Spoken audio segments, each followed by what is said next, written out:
listening to the Trash Talk Fantasy Football Podcast with your hosts, Angelo Sandone, Mike Surratt, and Mario Maniaci. Like and subscribe, motherfuckers. What up, yo? It's your host with the most, Angelo Sandone, with the Trash Talk Fantasy Football Podcast. We're doing something a little different today. We are doing an IGTV exclusive segment. You won't be able to get this content from us anywhere else. We're only doing it for our fans on Instagram. So today I'm joined by Steve Rippy, aka Fantasy Guides on Instagram, and we're going to go over the top trading tips for fantasy football this year. Steve, how you doing, my brother? I'm great, Angelo. Excited to be on the show. Really appreciate the invite. For sure. Tell us a little bit about yourself. Yeah, dude. I've been watching football since I can remember. Big Broncos fan. I live in Denver. And I've been doing fantasy football since 2006. I remember my first draft pick. It was Sean Alexander, and it was a horrible pick. It was the year after his MVP season when he carried the ball like 1,000 times. And I actually made that same exact pickup in one of my first money leagues, so I feel your pain there for sure. It was my first one as a money league, and he hurt his foot, like a Liz Frank or something, or broke a bone in his foot, and he basically was worthless the entire season, and it didn't go so well, but I just remember I had a blast at it, and I was like hooked like instantly, so that's been awesome, doing it ever man. since. Yeah, it's the love of the sport. It's the love of the sport. So guys, how awesome is this? Steve's in Colorado and I'm in New Jersey, and we're using cleanfeed.net, which brings you live audio in high definition with anyone in the world.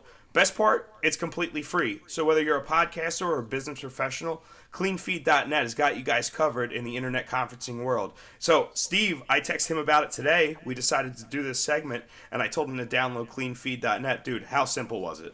It was very easy. Literally all it was like my email, my name, and I was set up in about 30 seconds. It was awesome. Yeah, click and record. It's beautiful, beautiful stuff. We are here to talk about our top 8 trading tips, because drafting is great and it takes you a lot of great places to set your season up for a championship. But inside the season, you're going to really need to know the waiver wire and how to trade. So the first big rule when you're thinking about trading is, do you actually need to trade? So you got to ask yourself, what am I doing this for? What is the hole in the lineup that I'm trying to fill? And is there an easier option on the waiver wire?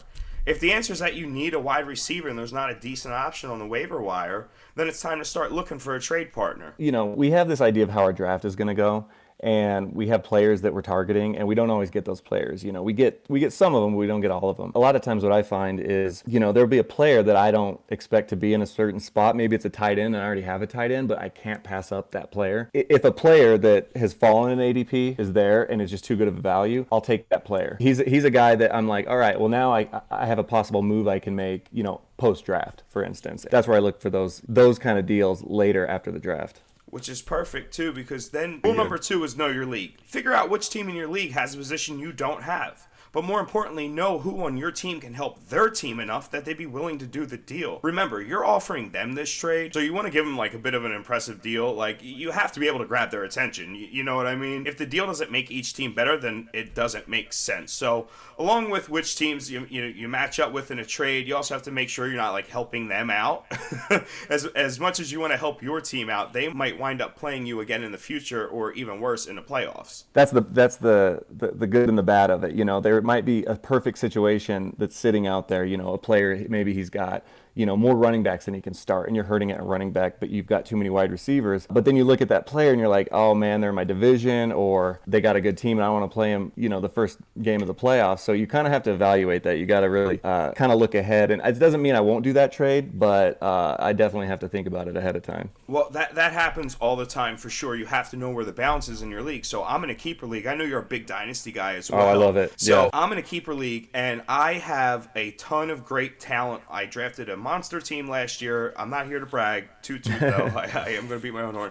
But somebody said, hey, listen, we can only keep 2 players. You have like 8 really good players. How about I trade you Ezekiel Elliott for DeAndre Hopkins and Pat Mahomes? Because you're not going to keep them 2 players anyway. So I'm like, well, man, Zeke's a surefire thing. Obviously, this was prior to the suspension news, but Zeke's a surefire thing, man. Maybe I do this. But this guy is so good. I know if I give him Pat Mahomes and DeAndre Hopkins, he's going to build a monster around that. He's going to go running back heavy initially and then pick some really great talent at the end of the draft in trades and off the waiver wire. So you got to know your league. You can't make that trade with a guy like that. Yeah, and you'd probably agree with me. I tend to try to be on the side where I'm getting in your scenario, the Zeke. I try to be the one that's giving up 2 players to get the stud. Doesn't mean I won't do it the other way. One of the things, that I don't do is I don't usually accept trades where it's like a 3-for-1, Right.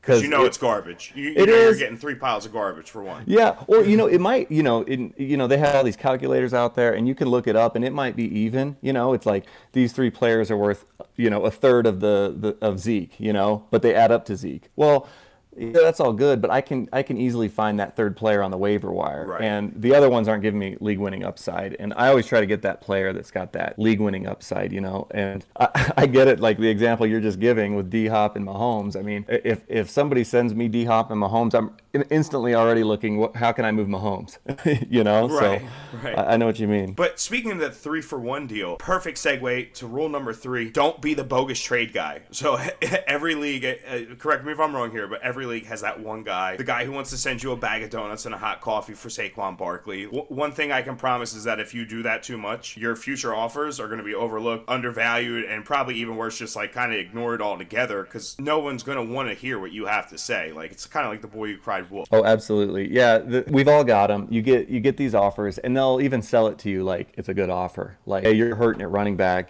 so they try to send you a shitty running back that's, attached to, mid-level wide receiver, making it sound like it's a good deal, and it's terrible. And then they're the ones that also, it kind of goes with what you're saying. You don't have to win every trade. It really should be something where both teams are benefiting from it. And Right. when you get those offers where it's like, dude, it's not even close. And usually those people send those kind of offers all the time. And you don't want to be that guy, because your league will quickly turn on you, and they'll just stop responding to your trade offers, or they'll see it come through and they'll just be like, oh great, here it comes, another Right. trade offer from so and so. Yeah, here comes Joey Bag of Donuts. Yeah, get out of here. I'm ignoring it.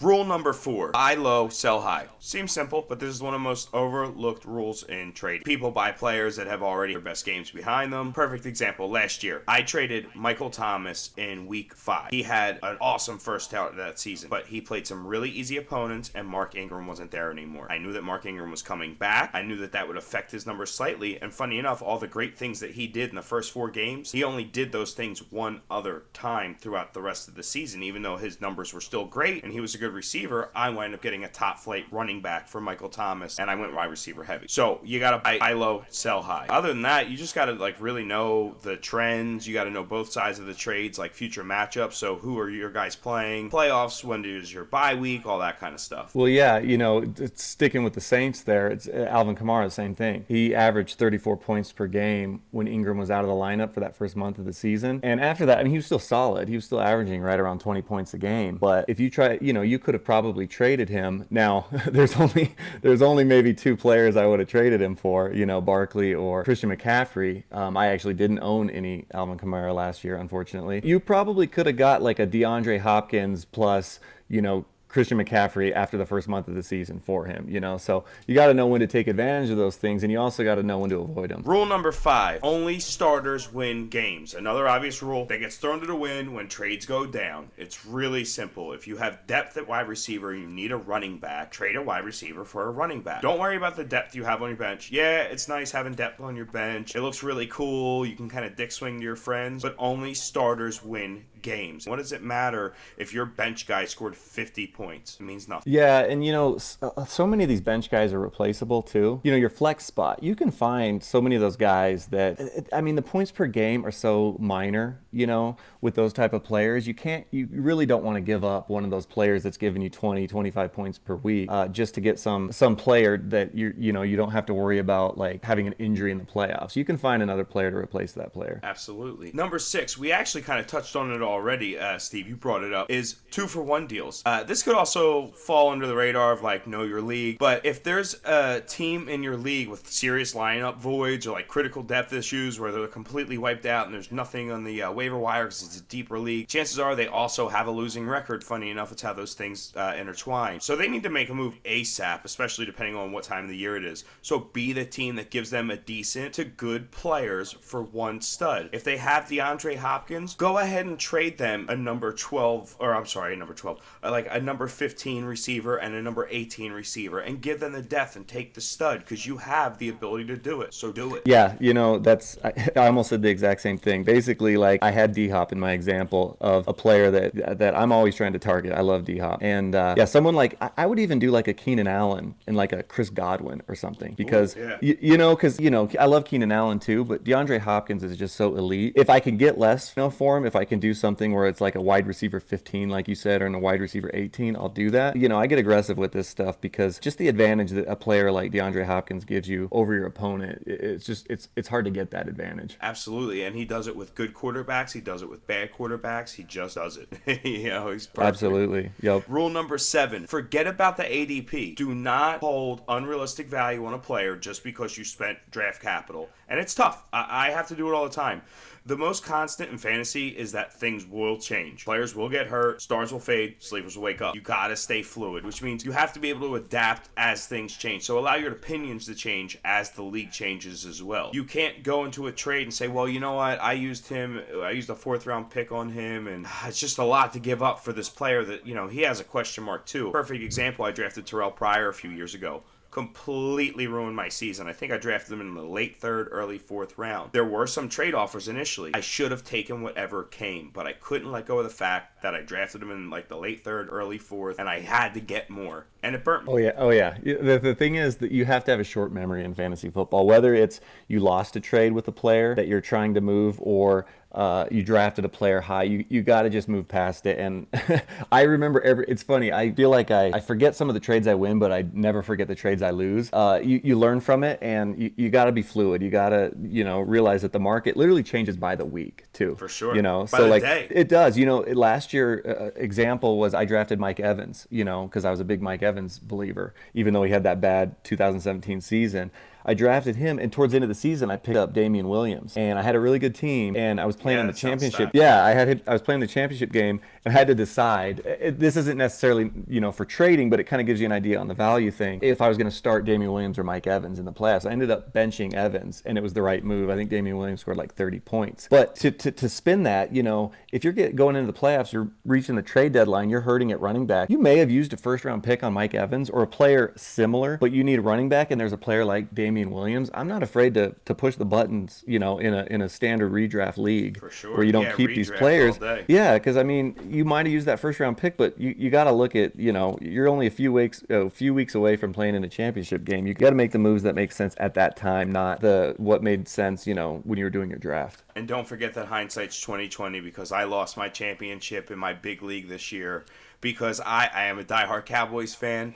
And I sat the Cowboys defense in replacement for the Colts, who were playing the Giants, who were giving up like 30 points a game for like 5 weeks in a row. Oh, no. And then the Giants scored 40 points on the Colts. And I still almost won that game because I had Pat Mahomes and Tyreek Hill. I wind up losing it by a few points, and the defense would have made all the difference if I stuck with my Cowboys. That was in the championship game? That was in the championship game, and I lost to a fellow Cowboys friend. So it was extra rough.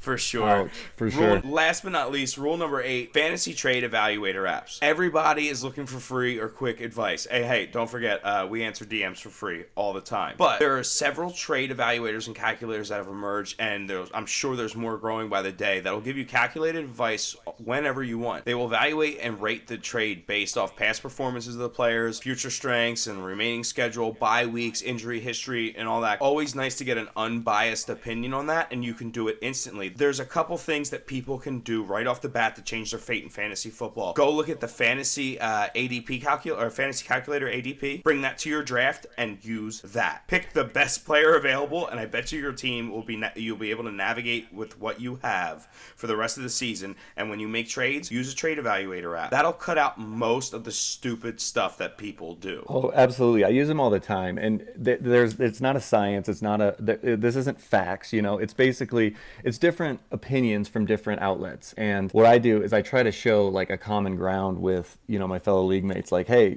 I'm not just making this up. This trade is fair. Let me show you the reasons why. I'll show rankings. I'll show trade apps. And, I'm trying to improve my team. It doesn't matter. The players, the different makeup of the players can decide what makes your team better and what makes your opponent's team better. So I like to bring those things. I'll send screenshots. I'll text them to my friends. I'm like, hey, what do you think of this? And I've found a lot of them, they're pretty receptive to it. Some of them are, more old school and they're just like, whatever, Yeah, But right. for They don't want to show their hand. But at least it shows that you're not just trying to like win something over on somebody or try to like, Right. screw someone I over. I didn't make this trade proposal up out of thin air. I'm not the bogus guy in the league. That's Jesse.